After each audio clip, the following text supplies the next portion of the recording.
ಸ್ಥಳೀಯ ಸುದ್ದಿ ಸಮಾಚಾರಗಳ ಆಗರ. ಹಸಿರು ಗಿಡಕ್ಕೆ ನೀರು ಹಾಕುವುದರ ಮೂಲಕ ಕಾರ್ಯಕ್ರಮವನ್ನು ಉದ್ಘಾಟಿಸಿದರು. ತುಮಕೂರು ಜಿಲ್ಲೆಗೆ ಕೊಟ್ಟಂತಹ 6 ಆಟೋಗಳಲ್ಲಿ ನಮ್ಮ ಕೊರಟಗೆರೆ ತಾಲೂಕಿಗೆ ಕೊಟ್ಟಿರುವ ಹೆಮ್ಮೆಯ ವಿಷಯ ತಹಶೀಲ್ದಾರ್ ಮಂಜುನಾಥ್ ವ್ಯಕ್ತಪಡಿಸಿದರು. ಕೊರಟಗೆರೆ ಪಟ್ಟಣ ಪಂಚಾಯಿತಿ ಮುಂಭಾಗದಲ್ಲಿ ಆಯೋಜಿಸಲಾಗಿದ್ದ ರೋಟರಿ ಮಹಿಳಾ ಆರ್ಥಿಕ ಸಬಲೀಕರಣ ಯೋಜನೆಯಡಿ ಉಚಿತ ಆಟೋ ರಿಕ್ಷಾ ವಿತರಣಾ ಕಾರ್ಯಕ್ರಮದಲ್ಲಿ ಯಶಸ್ವಿಯಾಗಿ ನಡೆಯಿತು. ಇನ್ನು ಈ ಸಂದರ್ಭದಲ್ಲಿ ರೋಟರಿ ಜಿಲ್ಲೆಯ ಕಾರ್ಯದರ್ಶಿ ಉಮೇಶ್ ಎಂಎಸ್, ಜಿಲ್ಲಾ ಕಾನ್ಫರೆನ್ಸ್ ಸೆಕ್ರೆಟರಿ ಬಿಳಿಗೇರಿ ಶಿವಕುಮಾರ್, ಬೆಂಗಳೂರಿನ ಮಹಾಲಕ್ಷ್ಮಿ ರೋಟರಿ ಕ್ಲಬ್ನ ಅಧ್ಯಕ್ಷರಾದ ಶಿವಾನಂದ, ಜಿಲ್ಲಾ ಜಂಟಿ ಕಾರ್ಯದರ್ಶಿ ನಾಗರಾಜ್ ಹೋಟೆಲ್, ಸಿದ್ದರಬೆಟ್ಟ ಅಧ್ಯಕ್ಷರಾದ ದರ್ಶನ್ ಬಾಲಾಜಿ, ಕೊರಟಗೆರೆ ರೋಟರಿ ಅಧ್ಯಕ್ಷರಾದ ಮಂಜುನಾಥ್ ಎಜೆ, ಕಾರ್ಯದರ್ಶಿ ಹಾಗೂ 2026-27ನೇ ಸಾಲಿನ ಚುನಾಯಿತ ಅಧ್ಯಕ್ಷರಾದ ನರಸಿಂಹಮೂರ್ತಿ ವಿಕೆ, ತಹಶೀಲ್ದಾರ್ ಮಂಜುನಾಥ್, ಪುರಸಭೆ ಮುಖ್ಯ ಅಧಿಕಾರಿಯಾದ ಉಮೇಶ್, ರೋಟರಿ ಸದಸ್ಯರಾದ ನವಕೋಟಿ ನಾರಾಯಣ, ನಂದನ್ ಡಿಎಸ್, ಕಾರ್ಯದರ್ಶಿಯಾದ ಹೊನ್ನೇಶ್ ಪಿಕೆ, ಸದಸ್ಯರಾದ ಲಕ್ಷ್ಮಮ್ಮ ಪ್ರಸನ್ನಕುಮಾರ್, ಹನುಮಂತರಾಯಪ್ಪ, ನಾಗೇಂದ್ರ ಎಚ್ಎನ್ ಭಾಗವಹಿಸಿದರು. ಮಂಜುನಾಥ್ ಎಚ್ಎಂ, ಕೊರಟಗೆರೆ. ನಮ್ಮ ಸುದ್ದಿ ಲೈಕ್ ಮಾಡಿ, ಶೇರ್ ಮಾಡಿ ಹಾಗೂ ಸಬ್ಸ್ಕ್ರೈಬ್ ಮಾಡಿ. ಮೊದಲನೇದಾಗಿ ನಾನು ತುಂಬ ಹೃದಯದ ಧನ್ಯವಾದಗಳನ್ನು ಅರ್ಪಿಸ್ತೇನೆ. ಯಾಕಂದರೆ ನಮ್ಮ ಜಿಲ್ಲೆಗೆ ಕೊಟ್ಟಂಥ 6 ಆಟೋಗಳಲ್ಲಿ ನಮ್ಮ ತಾಲೂಕಿಗೆ 1 ಕೊಟ್ಟಿದ್ದಾರೆ ಅನ್ನೋದು ಹೆಮ್ಮೆಯ ವಿಷಯ. ಅದು ಕೇವಲ ಒಂದೇ ಆಟೋ ಆಗಿರ್ಬೋದು. ಒಂದು ಕುಟುಂಬದ ಶಕ್ತಿ, ಕುಟುಂಬಕ್ಕೆ ನೀಡಿದಂಥ ಬೆಳಕು ಅಂತೇಳಿ ನಾನು ಭಾವಿಸ್ತೀನಿ. ಅದೇ ರೀತಿಯಾಗಿ ಈಗಾಗಲೇ ಹೇಳ್ತಾ ಇದ್ರು, ನಾವ್ಯಾರೂ ಇರಲಿಲ್ಲ ರೋಟ್ರಿ ಹುಟ್ಟಿದಾಗ. ರೋಟ್ರಿ ಎಷ್ಟು ದೊಡ್ಡದಾಗಿ ಬೆಳೆದಿದೆ ಅಂತಂದರೆ ಅದಕ್ಕೆ ಇನ್ನೂ ದೊಡ್ಡದಾಗಿ ಬೆಳೆಸೋದಕ್ಕೆ ನಾವೆಲ್ಲರೂ ಎಲ್ಲ ರೀತಿಯಾಗಿ ನೀರೆರೆದು ಬೆಳೆಸಬೇಕು ಅಂತೇಳಿ ನಾನು ತಮ್ಮೆಲ್ಲರಲ್ಲಿ ಕೇಳ್ಕೊಳ್ತೀನಿ. ಅದ್ರ ಜೊತೆಗೆ ಸರ್ಕಾರ ಪ್ರತಿಯೊಂದು ರಂಗದಲ್ಲೂ, ಕ್ಷೇತ್ರದಲ್ಲೂ ಎಲ್ಲ ಸಾರ್ವಜನಿಕ ವಲಯದಲ್ಲಿ ಕಟ್ಟಕಡೆಯ ವ್ಯಕ್ತಿಗೆ ಏನು ತಲುಪಬೇಕಾದ ಸೌಲಭ್ಯವನ್ನು ತಲುಪಿಸೋದಕ್ಕೆ ಪ್ರಾಮಾಣಿಕ ಪ್ರಯತ್ನ ಮಾಡಿದಾಗಲೂ ಕೂಡ ಕೆಲವೊಂದು ಕಾನೂನಿನ ಅಡಿಯಲ್ಲಿ ನಿಲುಕದಂಥ ಒಂದು ಸಮಸ್ಯೆಗಳಿರ್ತವೆ. ಅಂಥ ಸಮಸ್ಯೆಗಳಿಗೆ ಪರಿಹಾರವನ್ನು ಹುಡುಕಂಥ ಒಂದು ಸಂಸ್ಥೆ ಅದು ಪ್ರಥಮ ಸ್ಥಾನದಲ್ಲಿ ಅಥವಾ ಮುಂಚೂಣಿಯಲ್ಲಿ ಇರುತ್ತೆ ಅಂತಂದರೆ ಅದನ್ನು ರೋಟರಿ ಅಂತ ಹೇಳಕ್ಕೆ ಇಷ್ಟಪಡ್ತೀನಿ. ಯಾಕೆ ಅಂತಂದರೆ ನಮ್ಮ ಕೊರಟಗೆರೆಯಲ್ಲೇ ನಾವು ನೋಡಿದಂಥ ಸಂದರ್ಭದಲ್ಲಿ ಯಾವುದೇ ಒಂದು ಸಮಾಜದ 2 ಕಣ್ಣುಗಳು ಅಂತಂದರೆ ಒಂದು ಆರೋಗ್ಯ, ಒಂದು ಶಿಕ್ಷಣ. ಆರೋಗ್ಯದ ವಿಷಯಕ್ಕೆ ಸಂಬಂಧಪಟ್ಟಂತೆ ನಮ್ಮ ಪರಮ ಪೂಜ್ಯ ಸ್ವಾಮೀಜಿಯವರಾದಂಥ ಶ್ರೀ ಶ್ರೀ ಶ್ರೀ ವೀರಭದ್ರ ಶಿವಾಚಾರ್ಯ ಸ್ವಾಮೀಜಿಯವರ ನೇತೃತ್ವದಲ್ಲಿ ಈಗಾಗಲೇ ಕಳೆದ ಒಂದು 6 ತಿಂಗಳ, 1 ವರ್ಷದ ಹಿಂದೆ ಎಲ್ಲ ಡಯಾಬಿಟಿಕ್ಸ್ ಪೇಷಂಟ್ಸ್ಗಳಿಗೆಲ್ಲ ಡಯಾಲಿಸಿಸ್ನ ಕಲ್ಪಿಸುವಂಥ ಒಂದು ವ್ಯವಸ್ಥೆ, ಅದು ಉಚಿತವಾಗಿ ಅಥವಾ ಅತ್ಯಂತ ಕಡಿಮೆ ಫೀಸಲ್ಲಿ ಒಂದು ಸೇವೆಯನ್ನು ಅದು ಕೊರಟಗೆರೆಯಲ್ಲೇ ದೊರಕಿಸ್ಕೊಟ್ಟಿದ್ದು ಒಂದು ಅಭಿನಂದನಾರ್ಹ ಮತ್ತು ನೆನೆಸ್ಕೊಳ್ಬೇಕಾದಂಥ ಕೆಲಸ. ಅದ್ರ ಜೊತೆಗೆ ಸಾಕಷ್ಟು ಶಾಲೆಗಳಿಗೆ ನಾನೇ ಹೋಗಿದ್ದೀನಿ. ಕಳೆದ ವರ್ಷ ಸ್ಕೂಲ್ಗಳು ಎಲ್ಲ ಸ್ಟಾರ್ಟ್ ಆದಲ್ಲಿ ಮಕ್ಕಳಿಗೆಲ್ಲ ಬುಕ್ಗಳು ಕೊಡೋದಾಗಿರ್ಬೋದು, ಸ್ಮಾರ್ಟ್ ಬೋರ್ಡ್ಗಳನ್ನು ಕೊಡೋಂಥದ್ದು, ಅದು ಎಲ್ಲ ಕಂಪ್ಯೂಟರ್ಸ್ ಆಗಿರ್ಬೋದು ಮತ್ತು ವಿಜ್ಞಾನಕ್ಕೆ ಸಂಬಂಧಪಟ್ಟ ಎಲ್ಲ ಸಾಧನಗಳನ್ನು ಒದಗಿಸೋದು ಅಷ್ಟು ಈಸಿ ಅಲ್ಲ.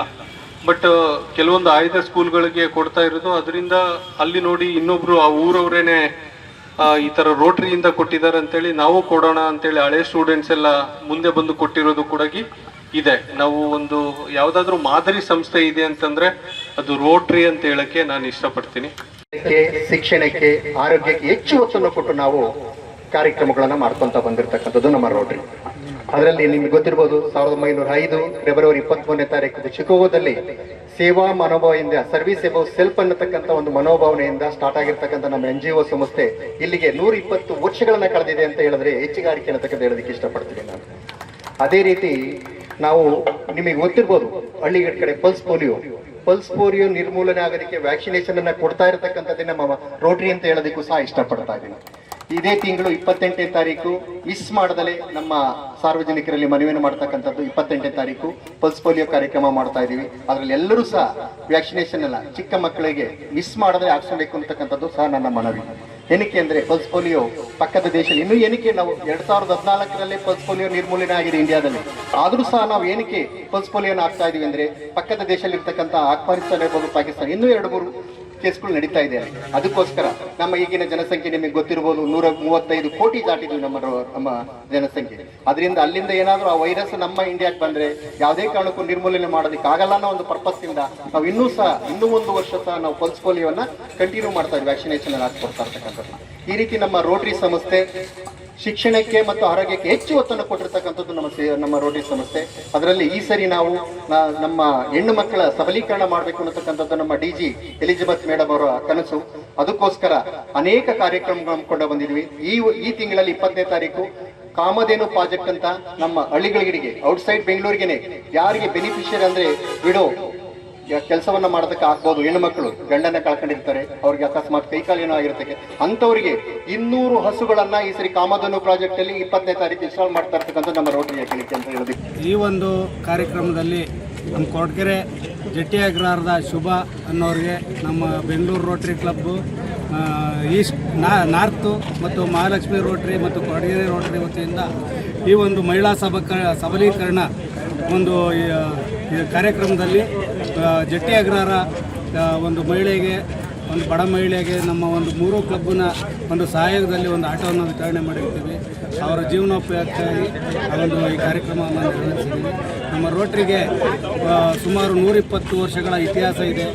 ಸುಮಾರು ಕಾರ್ಯಕ್ರಮ ಮಾಡಿದ್ದೀವಿ. ನಮ್ಮ ಕೊರಟಗೆರೆಯಲ್ಲಿ ಒಂದು 4-5 ಹಾರ್ಟ್ ಆಪರೇಷನ್ಸ್ ಮಾಡಿಸಿದ್ದೀವಿ. ಒಂದು ಕ್ಯಾನ್ಸರ್ ಪೇಷಂಟ್ಸ್ಗೆ ಸಹಾಯಧನ ಕೊಟ್ಟಿದ್ದೀವಿ ಮತ್ತು ಹಲವಾರು ಶಾಲೆಗಳಿಗೆ ಬುಕ್ಸನ್ನು ಕೊಟ್ಟಿದ್ದೀವಿ ಮತ್ತು 100 ಗಿಡಗಳನ್ನು ನೆಟ್ಟು ಅವನ್ನು ಪೋಷಣೆ ಮಾಡಿದ್ದೀವಿ ಅಂತ ಹೇಳ್ತಾ ಈ ಕಾರ್ಯಕ್ರಮ. ನಾನು ಜಟ್ಟಿ ಅಗ್ರಹಾರ ಕೊರಟಗೆರೆ ತಾಲೂಕು. ನನ್ನ ಗುರಿ ಏನಿತ್ತು ಅಂತಂದರೆ ನಾನು ಆಟೋ ಡ್ರೈವಿಂಗ್ ಮಾಡಬೇಕು ಅನ್ನೋದೊಂದು ಮುಂಚೆಯಿಂದನೂ ಭಾರಿ ಆಸೆ ಇತ್ತು. ಅದನ್ನು ನಾನು ತುಂಬ ಕಷ್ಟಪಟ್ಟು ಒಂದು 2 ವರ್ಷದಿಂದ ನಾನು ಪ್ರಾಕ್ಟೀಸ್ ಮಾಡಿ ಬೆಂಗಳೂರಲ್ಲಿ ಪ್ರಾಕ್ಟೀಸ್ ಮಾಡ್ತಿದ್ದೆ. ಅದನ್ನು ನಾನು ಟ್ರೈನಿಂಗ್ ತೊಗೊಂಡು DL ಮಾಡಿಕೊಂಡು ಆಮೇಲೆ ಬಾಡಿಗೆ ಆಟ ಓಡಿಸ್ತಿದ್ದೆ. ಅಂದರೆ ನಾನು ಬಾಡಿಗೆ ಆಟ ಓಡಿಸ್ಬೇಕಾದ್ರೆ ಬೆಂಗಳೂರಲ್ಲಿ ಅವ್ರಿಗೆ ದಿನಕ್ಕೆ ನಾನು ಆಟೋಕ್ಕೆ ಅಂತಂದರೆ ನಾನು 500 ರೂಪಾಯಿ ದಿನಕ್ಕೆ ಕೊಡಬೇಕಾಯಿತು. ನಾನು ದುಡಿತಿದ್ದು ಒಂದು 1000 ರೂಪಾಯಿ. ಆ 1000 ರೂಪಾಯಲ್ಲಿ ಅವ್ರಿಗೆ 500 ರೂಪಾಯಿ ಕೊಟ್ಟರೆ ನನ್ನ ಫ್ಯಾಮಿಲಿಗೆ 500 ರೂಪಾಯಿ ಇದು ಮಾಡ್ಕೋಬೇಕಿತ್ತು. ನಮ್ಮ ಮನೆಯವ್ರದ್ದು, ನಂದು, ನಮ್ಮ ಫ್ಯಾಮಿಲಿಯವ್ರದ್ದು ಎಲ್ಲ ನಾವು ಒಂದು ಸ್ವಲ್ಪ ಬಡ ಕುಟುಂಬ. ಅದರಿಂದ ನನ್ನ ಗುರುತಿಸಿ ಬೆಂಗಳೂರು ರೋಟರಿ ಅವರು ನನ್ನ ಗುರುತಿಸಿ ನನಗೊಂದು ಸ್ವಂತ ಆಟೋದಲ್ಲಿ ದುಡಿಮೆ ಮಾಡು ಅಂತೇಳಿ ಮಾರ್ಗದರ್ಶನ ಮಾಡಿಕೊಟ್ಟು ಇವತ್ತು ನನ್ನ ಕಾಲ ಮೇಲೆ ನಾನು ನಿಂತ್ಕೋಬೇಕು ಅನ್ನೋದೊಂದು ಅವರು ನನಗೆ ಮಾಡಿಕೊಟ್ಟಿದ್ದಾರೆ. ಅವ್ರಿಗೆ ನನ್ನ ಕಡೆಯಿಂದ, ನಮ್ಮ ಕುಟುಂಬದ ಕಡೆಯಿಂದ ನಮ್ಮ ಹೃದಯಪೂರ್ವಕವಾಗಿ ಧನ್ಯವಾದಗಳನ್ನ ಹೇಳ್ತಾ ಇದ್ದೀನಿ.